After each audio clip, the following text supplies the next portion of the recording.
অস্ত্র উঠতে আপনারা কি টিকবেন? ৪ কোটি রাজাকার হাতে অস্ত্র তো উঠাই লাগে নাই, তার আগে আপনারা সরে গেছেন। আমি ১৯৭১ সাল দেখি নাই, কিন্তু আমি ২০২৪ দেখছি। আমরা আছি, সমস্যা নেই। আমরা কারো ভয়ে রাজপথ ছাড়ি নাই, ছাড়বো না ইনশাল্লাহ। তোমরা অস্ত্র নিয়ে আসো, আমরা অস্ত্র ছাড়া আছি। কলম যে হাতে ধরি সে হাতে অস্ত্র আমরা ধরবো না। আমাদের শোক দিবস সেই দিনগুলো যখন আবু সাইদ ভাই মারা গেছে, মুগ্ধ ভাই মারা গেছে, রিয়া ঘোষ মারা গেছে। ১৫ই আগস্ট আমাদের বিজয় মিছিল পালন করার কথা।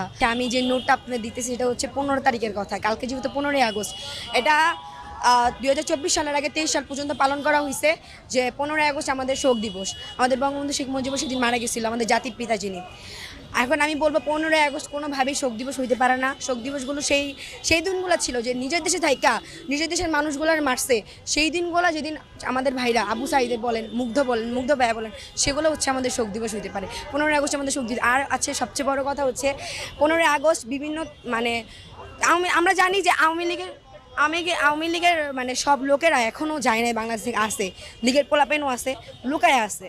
ওরভাবে নোট দেয় আমাদের যে হচ্ছে তুমি পারলে ১৫ তারিখে রাস্তায় নাইমো, তুমি পারলে ১৫ তারিখে বাসা থেকে বের হইও, ১৫ তারিখে সাবধানে থাইকো, বিভিন্নভাবে নোট দিতেছে।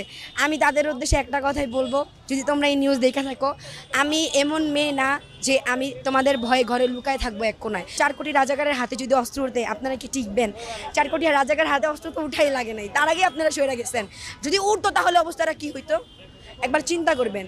আর সবচেয়ে বড় কথা আমি বলবো যে আমাকে সবাই বলছে, যখন আমি শহীদ মিনারে ওই কথাগুলো বলছিলাম শেখ হাসিনার বিরুদ্ধে, তোর জন্য আয়নাগর ফিক্সড, তোর জন্য গুমগর ফিক্সড, সবাই একটা কথা বলছে আমাকে। আমি একটা কথাই বলবো যে আমি কখনো কাউকে ভয় পাইনি, একমাত্র আল্লাহ ছাড়া আর আমার বাবা মা ছাড়া কখনো কাউকে ভয় পাইনি। আমার কপালে যা আছে সেটা হবেই। আন্দোলনে না গিয়েও মানুষ মারা গেছে। আপনি রিয়ার কথাই ধরেন, ছোট্ট মেয়েটা, ২ বছরের ছোট্ট মেয়েটা ছাদে ভিতরে খেলতেছিল, আন্দোলনে ছিল না, তাও তো মারা গেছে। আমি আন্দোলনে ছিলাম, আমি তো মারা যাইনি। আমরা রাজপথ ছাড়ি নাই এখনো। সবাই যদি মনে করে যে ওরা জিতে গেছে, ওরা রাজপথ ছেড়ে দিচ্ছে, না, রাজপথ যদি ছাড়তাম তাহলে এই ট্রাফিকের কাজে আমরা আসতাম না। আমরা ১৫ তারিখ থেকে ট্রাফিকের কাজে আসি। বিজয় হয়েছে ওই দিন থেকেই, সন্ধ্যা থেকেই ট্রাফিকের কাজে।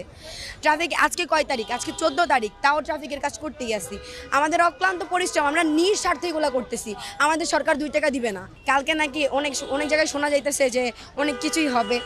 আমি নির্দ্বিধায় তাদেরকে আহ্বান জানাইতেছি, যারা আমাদেরকে, আমরা কিছুই ভয় পাই না। যদি ভয় পাইতাম তাহলে রাজপথ ছেড়ে দিতাম অনেক আগে, যখন আপনারা ওপেন ফায়ার করতেছিলেন। আপনারা হেলিকপ্টার থেকে গরম পানি ছুড়ছেন, আবার ছুড়ে আপনি আবার প্রেস ক্লাবে প্রেসের সামনে বলতেছেন কি যে আমি হেলিকপ্টার দিয়ে পানি দিছি সবার উপরে, যেন সবাই আগুন নিভে যায়। আপনি হেলিকপ্টারতে পানি দিচ্ছেন ঠিকই, কিন্তু গরম পানি, মরিচালা পানি দিচ্ছেন, যেটা আমাদের গাঁয়ে পড়ছে। আপনি আগে অরিজিনাল বুলেট ছাড়ছেন, রবার্ট বুলেট ছাড়ছেন, যা আপনার কাছে ছিল আপনি সব কিছু ছাড়ছেন। এমনও দেখছি পুলিশরা বলতেছে গুলি শেষ, গুলি আনান, টিয়ার গ্যাস আর গ্রেনেড আছে, আর কিছুই নাই। আমরা দেখছি, অনেক কিছুই দেখছি চোখের সামনে। আমি ১৯৭১ সাল দেখি নাই, কিন্তু আমি ২০২৪ দেখছি।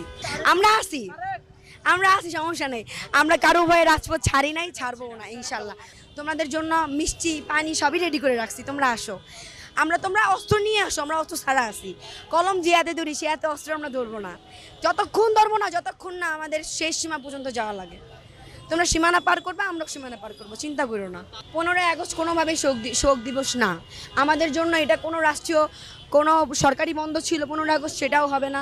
কোনো শোক দিবস না। আমাদের শোক দিবস সেই দিনগুলো যখন আবু সাইদ ভাই মারা গেছে, মুগ্ধ ভাই মারা গেছে, রিয়া ঘোষ মারা গেছে, যেই দিনগুলোতে আমাদের ভাই বোনরা মারা গেছে, সেগুলো হচ্ছে আমাদের শোক দিবস। ১৫ই আগস্ট আমাদের বিজয় মিছিল পালন করার কথা। কালকে হচ্ছে আমরা বিভিন্নভাবে হুমকি পাইছি যে আমাদের আপনারা বিভিন্ন স্টুডেন্টদের টার্গেট করে রাখছে মারার জন্য। হ্যাঁ, অবশ্যই আপনারা আসেন। আমাকে হয়তো আপনারা টার্গেট করছেন, সবচেয়ে চলে গেছে। চিন্তা করেন, আমার বাসা থেকে বলতেছে, রানিং বাইকে বলতেছে, তোর যদি সাহস থাকে তুই 15ই আগস্ট মাঠে রাস্তায় নামিস খালি। আমি এটা যেহেতু রানিং ছিল, কিছু বলি নাই। এখন বলে দিচ্ছি, আপনি যদি নিউজটা দেখেন, অবশ্যই আপনারা নিউজ দেখতেছেন, আমি আপনার কথায় একদম এগ্রি করতেছি, আমি নামবো, আপনিও আইসেন।